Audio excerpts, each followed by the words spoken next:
Assalamualaikum warahmatullahi wabarakatuh.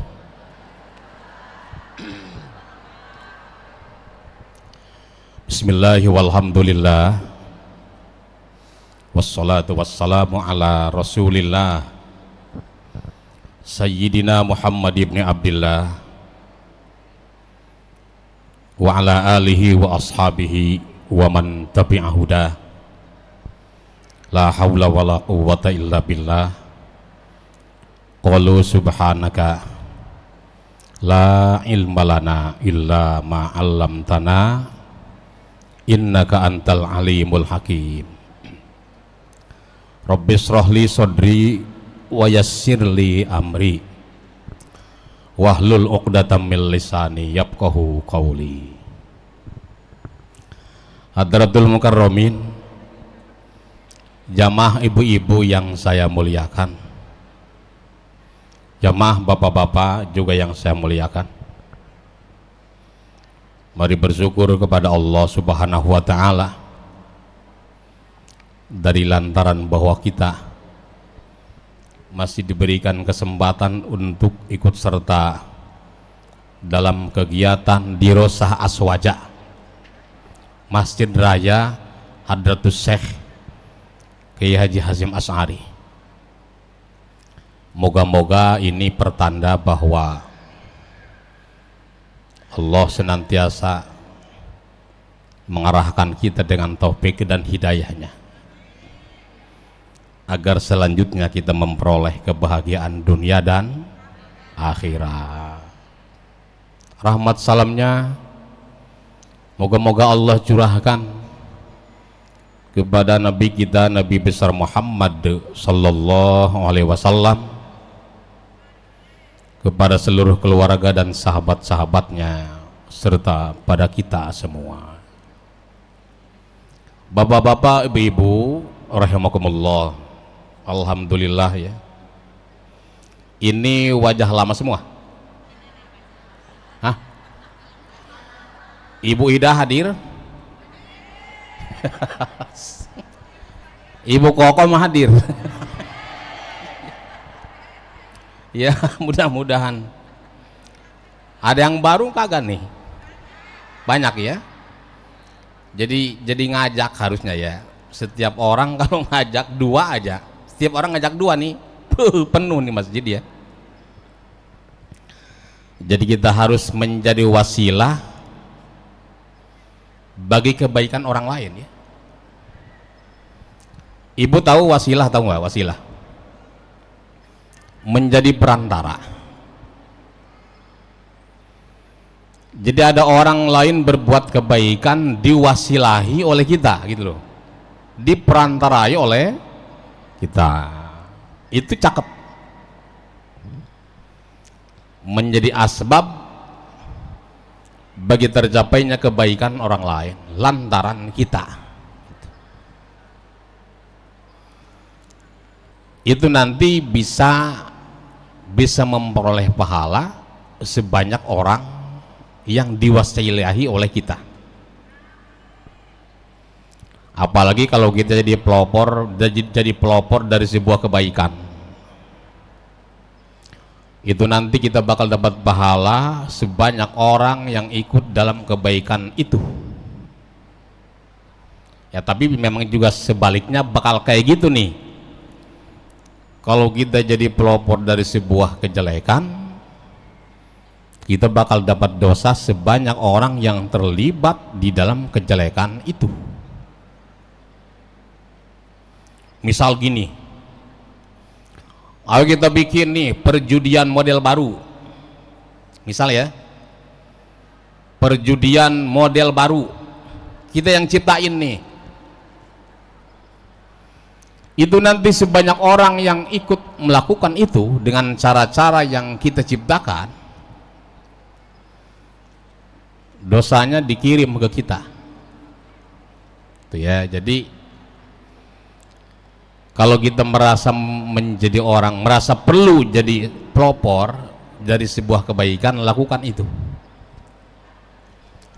Ibu-ibu rahimakumullah, juga bapak-bapak yang saya muliakan,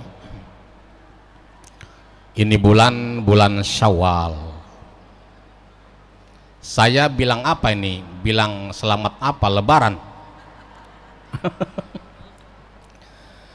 Kalau saya bilang selamat Id, ini bukan hari Id gitu.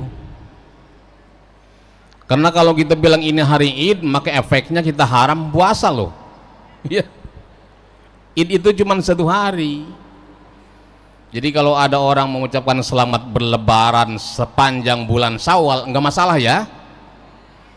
Karena lebaran itu bahasa budaya, bukan bahasa syariah. Gitu loh. Yang bahasa syariah itu Id. Tapi sungguh pun begitu,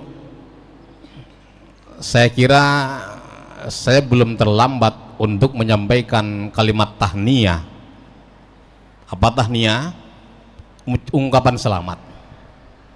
Ungkapan selamat atas pencapaian semua dalam menjalankan serangkaian ibadah di bulan Ramadan dengan menyampaikan taqabbalallahu minna wa minkum minal aidin wal faizin. Moga-moga Allah terima ibadah kita semua. Moga-moga Allah jadikan kita sebagai orang-orang yang aidin. Orang apa? Yang kembali. Kembali kemana? Kembali pada fitrah kemanusiaan, bukan balik ke sono. Balik ke sono orang pada ogah, ya. Wal faizin, dan orang-orang yang orang-orang bejo, dadi wong sing bejo kabeh gitu loh ya. Nah, bejo itu hebat Bu ya. Orang pinter kalah dengan orang bejo. Ah itu ya. Orang bejo itu orang yang selalu hoki. Hoki. Bejo tuh hoki ya. Jadi bahasa agamanya bisa faizin, bisa muplihin. Muplih. Ya. Ulaika ala hudam mir rabbihim wa ulaika humul muplihun. Itu muplihun tuh orang-orang bejo itu. Orang yang selalu hoki, orang yang selalu memperoleh keberuntungan. Orang pinter belum tentu selalu ketemu dengan keberuntungan loh. Tapi kalau orang beruntung tidak harus pinter, manakala sampai pada titik itu, oh dia hebat namanya. Jadi makanya ungkapannya minal aidin wal faizin. Orang-orang yang bahagia. Bahagia dunia dan bahagia akhirat. Syawal itu Ibu, secara kebahasaan artinya peningkatan itu. Jadi marilah di bulan Syawal itu kita menjadi orang-orang yang berusaha untuk meningkatkan seluruh unsur kebaikan diri kita. Amaliyah kita ditingkatin,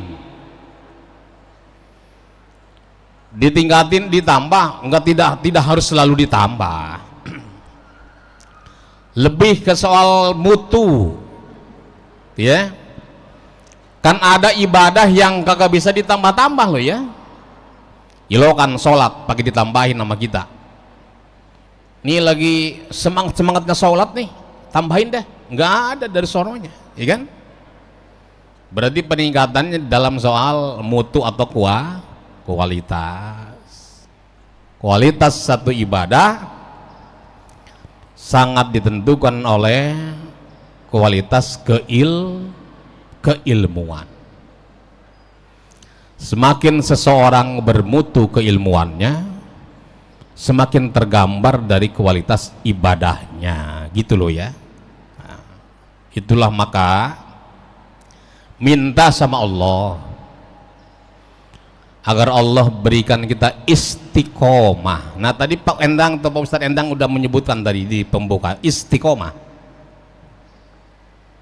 Istiqomah. Apa istiqomah itu? Istiqomah itu ajeg. Ajeg ya. Ajeg, konsisten gitu ya. Dalam hal kebaikan.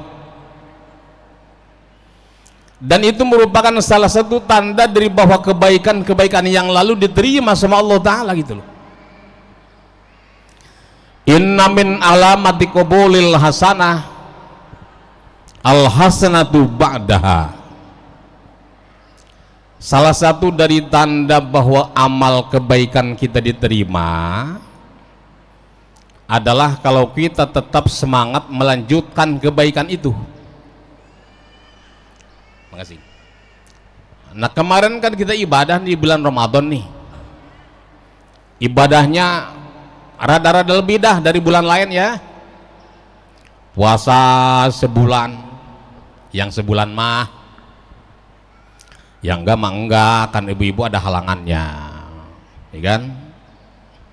Itu juga yang muda, yang muda, yang enggak mah enggak. Taraweh sebulan, yang sebulan mah, zakat fitrah, tadarus, iktikaf, ngaji juga bulan puasa. Onggoh ditutup tapi ada ngaji juga loh. Hebat ya, luar biasa ibadah itu. Kita tahu nggak itu ibadah yang kemarin-kemarin itu diterima apa enggak? Tahu nggak? Nggak tahu. Nggak tahu. Kita tidak tahu seberapa banyak dari ibadah-ibadah kita yang Allah terima sebagai ibadah. Kalaupun kita tahu, misal nih, kita juga tidak tahu lebahan mana yang diterimanya. Tapi salah satu tanda bahwa amalan itu diterima adalah kalau selepas melakukan ibadah itu kita merasa kangen untuk melakukan ibadah yang sama di waktu-waktu yang selanjutnya. Itu yang dimaksud min alamati qabulil hasanah al hasanatu ba'daha. Tanda bahwa amalan kita diterima adalah kalau kita selalu bersemangat dan berusaha untuk terus menerus melakukan amal-amal itu. Sampai kapan terus menerusnya? Sampai kapan aja? Sampai mati. Sampai mati. Bukannya sampai bosan. Ada nggak di antara amal ibadah yang kita merasa bosan? Ada nggak? Ada. Ada yang memang selalu semangat. Ada orang yang dipenyakiti dengan rasa bosan, al-malal namanya. Ada loh ya.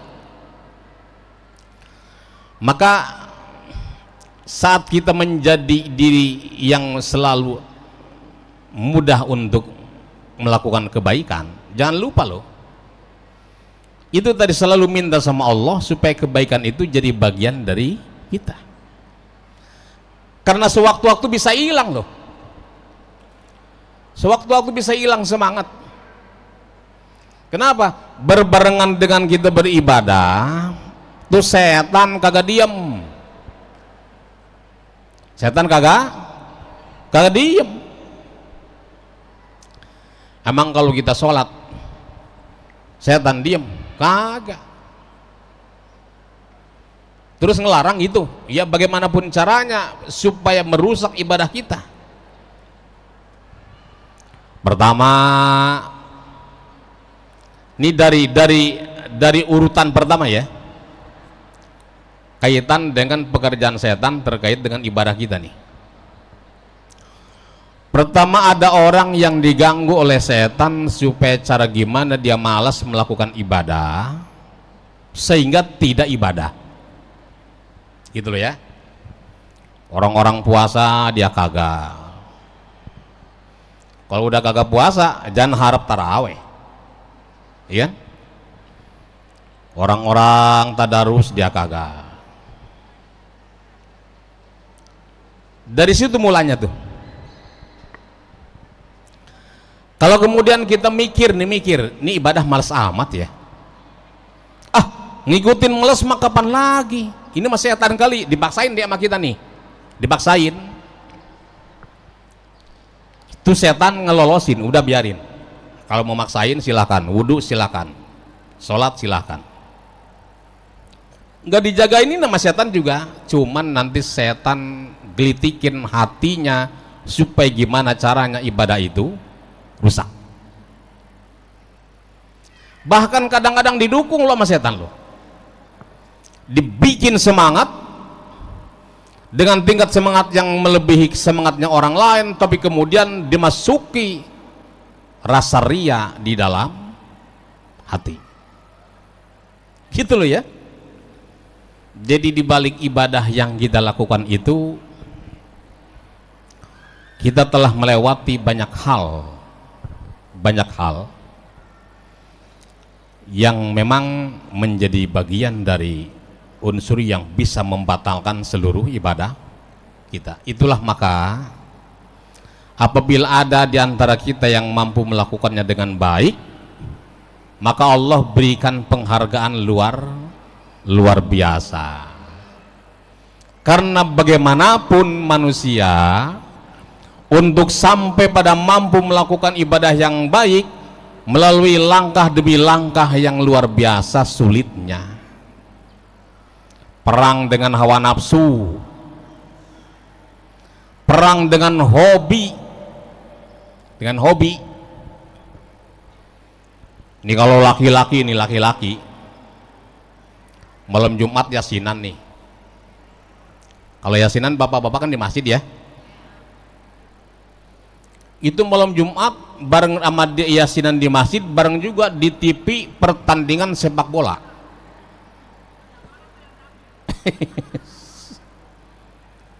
Gue nonton apa yasinan, nonton bola apa yasinan nih kira-kira gitu ya. Timbul pikiran nih, perasaan yasinannya tiap Jumat deh. Tapi kalau main bola timnas U17 kayaknya sekarang doang deh. Kalau kagak nonton kapan lagi nih? Nah itu hebat ya. Berarti ini peperangan antara hobi dengan kebaikan, yang dikalahkan mana nih? Kebaikan. Itu peperangannya kayak gitu ya. Aduh, Masya Allah. Makanya Bu, bersyukurlah menjadi manusia, walaupun tidak sedikit dari manusia yang jatuh bangun. Bahkan ada orang yang setelah jatuh kagak bangun-bangun. Kalau jatuh bangun mending ya, ini jatuh bangun lagi, jatuh lagi bangun lagi, sholat malas lagi, sholat lagi malas lagi, mending ya. Ada yang jatuh kagak bangun-bangun loh, udah kagak kelihatan di masjid, di rumah juga kagak. Ada yang begitu. Walaupun manusia itu jatuh bangun dalam apa? Mempertahankan jati dirinya sebagai manusia, sebagai makhluk yang paling cerdas, mewujudkan kesadaran ibadah, tetap apresiasi dari Allah lebih tinggi ketimbang yang Allah berikan kepada para malaikat. Nih biar kata duduk begini nih kelihatannya nyantai, nggak gratis loh. Kenapa? Mengorbankan waktu yang biasanya ngapain gini hari misal ya, tapi nggak kali ngerumpi mah ya. Biasa rebahan, gini hari rebahan. Nggak gratis, mesti ada sesuatu yang dikorbankan. Apalagi yang hobinya nggak usah diomong dah. Kerjaan ibu-ibu nih. Masya Allah ya. Makanya surga itu diprioritaskan untuk makhluk manusia. Malaikat kagak ada, di sono pada masuk. Jadi penghuninya sama. Bahkan nanti diposisikan sebagai makhluk yang melayani manusia. Dari lantaran bahwa manusia sampai pada puncak pencapaian ibadahnya melalui cara yang berliku-liku. berat. Kenapa? Kenapa coba? Ada piranti di dalam diri manusia yang bernama nafsu. Nafsu. Kalau gitu nafsu itu dihilangin dong. Oh, nggak usah. Nggak usah. Manusia tidak perlu berpikir gimana caranya menghilangkan nafsu. Justru yang harus dilakukan adalah dikelola dengan baik. Kalau nafsu dihilangin, coba ibu-ibu, nafsu dihilangin nih, artinya berarti serta-merta dalam diri ibu-ibu kagak kepengen apapun, nggak kepengen apapun, kagak pengen punya rumah, nggak ada nafsu, kagak pengen punya kendaraan, kagak pengen punya laki, kagak pengen punya harta. Itu yang di rumah mau dibuang-buangin, ya kan? Mau dibuang-buangin sama kita kan nggak mungkin ya.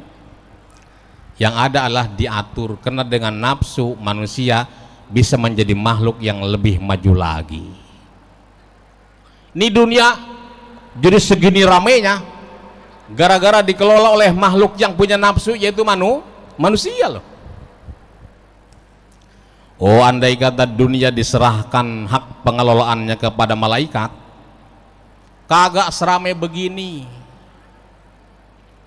Karena malaikat tidak punya nafsu, tidak punya unsur kompetisi, tidak punya unsur bersaing, gitu loh ya.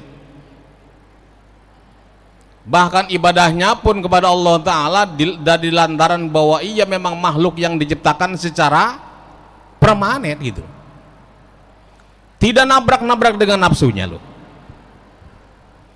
Gak pernah kepikir pengen kenyang makan. Malaikat kagak ada mikirin pengen kenyang makan, kagak ada. Bahkan makan pun kagak doyan. Tapi manusia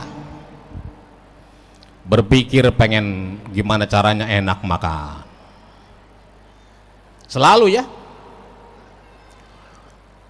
Saya kira kita mikirin cara bagaimana enak makan lebih sering ketimbang mikirin yang lain-lain loh. Gimana sih pengen enak makan gitu ya? Jadi enak makan apa makan enak gitu ya? Itu dari lantaran dari nafsu. Malaikat kagak ada begitu. Nah, termasuk dalam pengelolaan alam dunia ini, andai kata diserahin pada mereka, oh, bakalan sampai semaju ini. Inilah hikmahnya kenapa kemudian Allah serahkan hak pengelolaan pada manusia, dan manusia muncul sebagai yang disebut dalam Al-Quran khalifah fil ardh, sebagai pemimpin di muka bumi. Tuh. Jadi ketika itu Allah nyatakan kepada seluruh malaikat, idz qala rabbuka lil malaikati inni ja'ilun bil ardi khalifah. Nah itu, ini resminya loh ya, resminya manusia diangkat sebagai khalifah. Khalifah apa? Pemimpin. Perempuan pemimpin juga, pemimpin loh. Kan di hadis-hadis yang pernah kita, yang udah kita pelajarin di kitab Ghudul itu ya, termasuk seorang perempuan adalah ro'in, pemimpin fi baiti zaujiha, di rumah suaminya. Jadi semua manusia berkedudukan sebagai pemimpin. Presiden pemimpin bagi semua rakyat, suami pemimpin bagi semua anggota keluarga, istri pemimpin atas semua yang ada di rumah suaminya. Hatta semua manusia menjadi pemimpin minimal buat dirinya sendiri. Khalifah. Jadi kita ini pemimpin khalifah. Maka jangan heran kalau ada banyak di antara kita bercita-cita atau menginginkan menjadi seorang pemimpin. Walaupun resikonya berat, tapi kuehnya enak. Iya, resikonya kan berat ya, resikonya ya. Jadi pemimpin kadang-kadang jangankan salah, bener aja disalahin.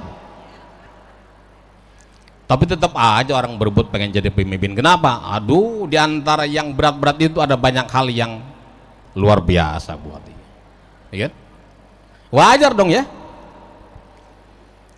Karena dari dulunya sejak Nabi Adam alaihissalam Allah nyatakan sebagai khalifah fil ardh, dan waktu itu juga malaikat keberatan loh. Qalu ataj'alu fiha may yufsidu fiha wa yasfikud dima. Kata malaikat, ataj'alu fiha may yufsidu fiha, ya Allah, apakah engkau akan membuat atau menciptakan seseorang yang di muka bumi nanti bakal melakukan kerusakan dan menumpahkan darah manusia? Jadi manusia sudah diterka, sudah diprediksi oleh malaikat menjadi makhluk yang nantinya bakal melakukan kerusakan di muka bumi dan saling menumpahkan darah loh.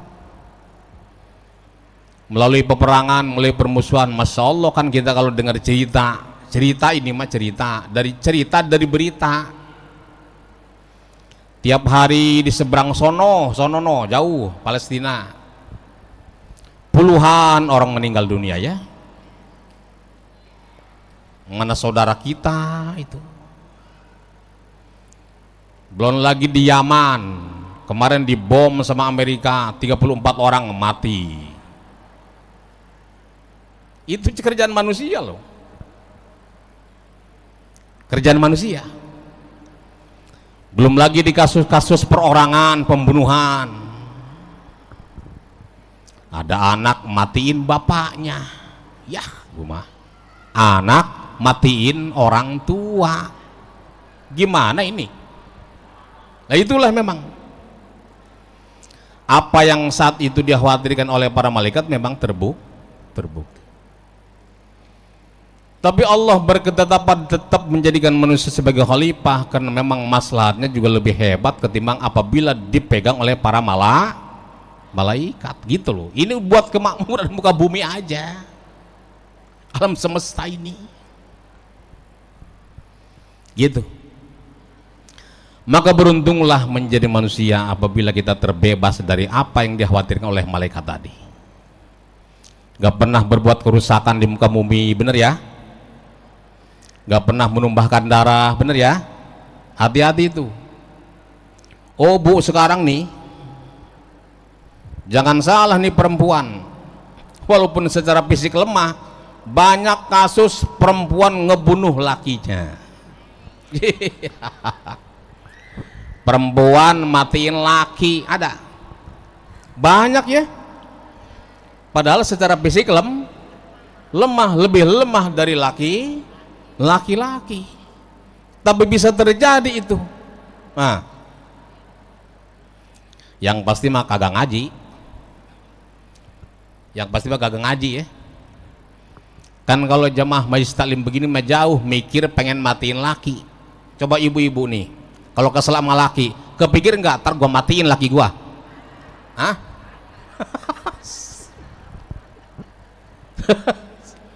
Kali kalau lagi kesel mikir juga pengen matiin laki, gue cekek nih urusannya nih. Laki mah kalau udah tua nggak usah dimatiin, gelitikin juga mati. Digelitikin.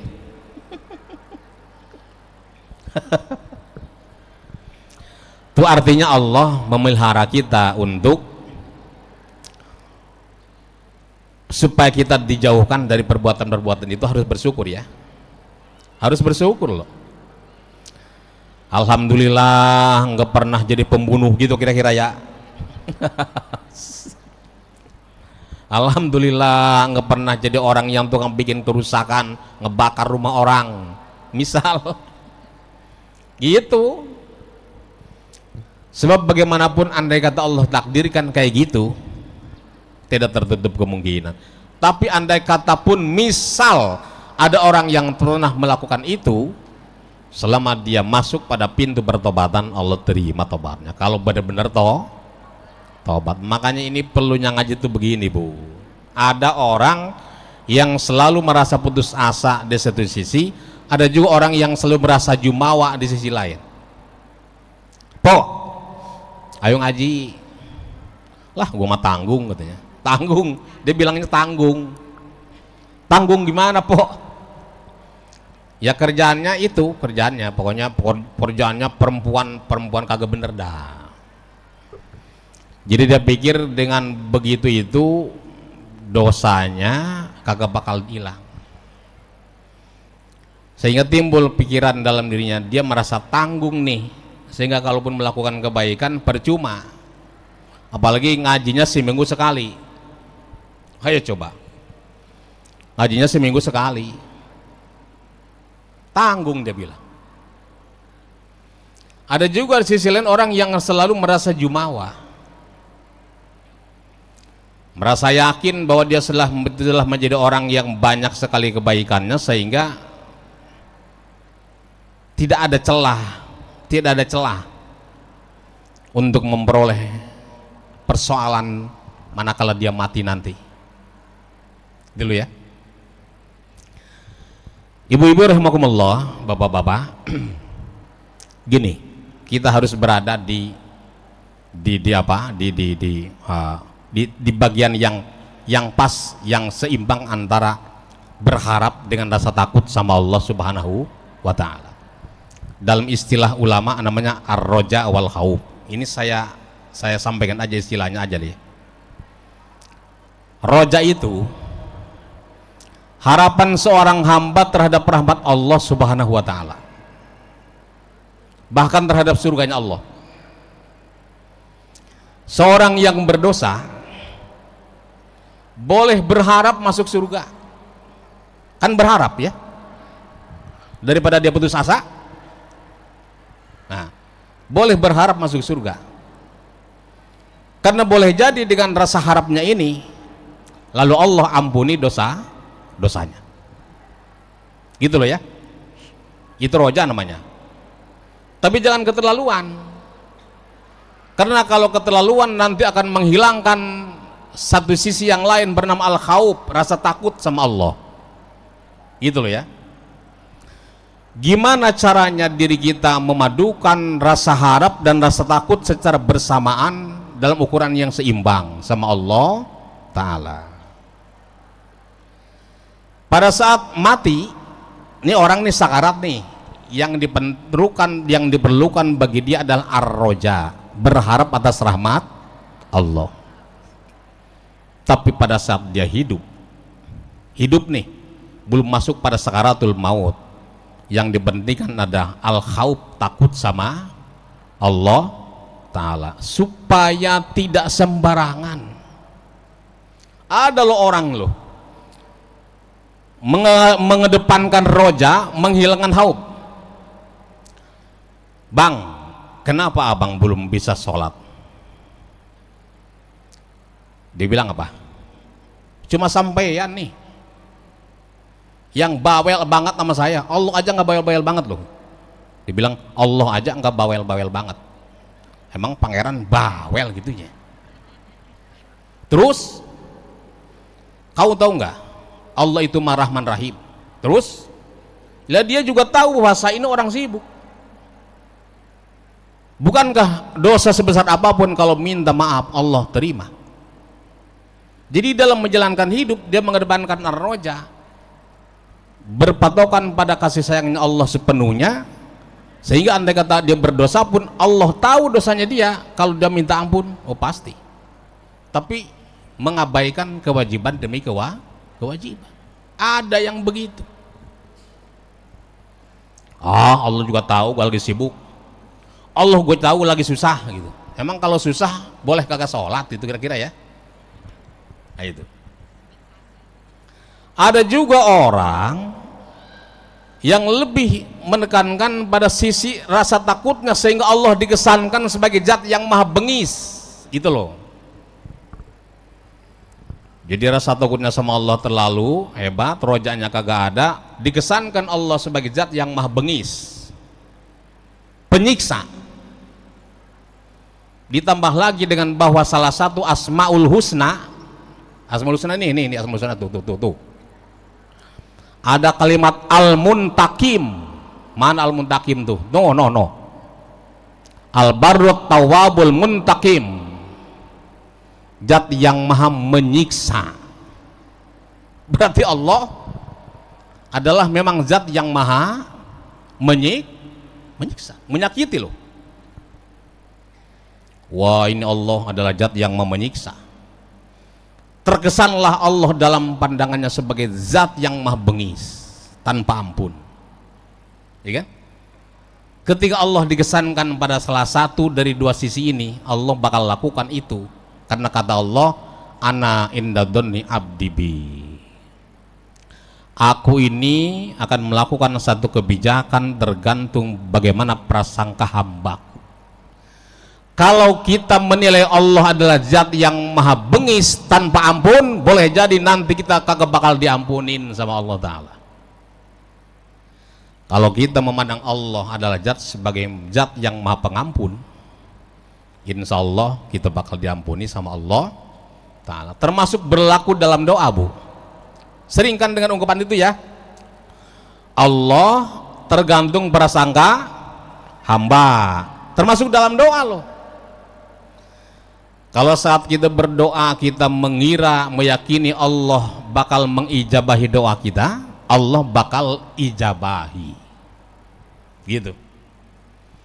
Tapi kalau setelah berdoa kita merasa yakin nih doa bakal diterima, memang kagak diterima loh. Makanya perintah Nabi, ud'ullah wa antum muqinuna bil ijabah. Berdoalah kalian pada Allah dengan satu keyakinan bahwa doamu diijabah. Ibu-ibu kan doanya diijabah, Bu.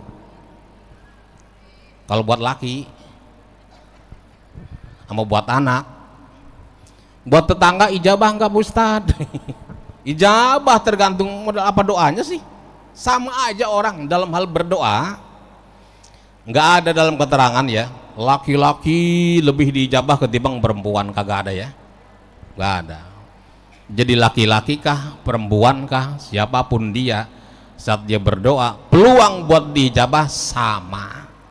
Bahwa kemudian diijabah dan tidak, nanti itu bisa dilihat dari bagaimana dia berdoa. Sebab doa ada adab tata kramanya gitu loh ya. Ada adab tata krama berdoa, ada waktul istijabah, memilih waktu yang ijabah dalam doa, ada kondisi yang diijabah dalam doa. Ada doa yang sambil lewat doang, sambil jalan diijabah loh. Sambil jalan berdoa nih, sambil jalan diijabah loh. Ini lebih disebabkan dari bahwa memang itu berkenaan dengan waktu dan tempat yang mustajabah. Misal ibu-ibu ada di Arafah, ada di tempat wukuf nih, misal ya, tempat wukuf ntar misalnya yang mau haji nih, jangankan bersimpuh dengan husu menitikan air mata, ambil jalan berdoa sama Allah diijabah loh, gitu ya. Bahkan andai kata ada orang yang merasa doanya tidak diijabah, hukumnya dosa besar ketika itu. Ya, ada yang mau berangkat haji enggak?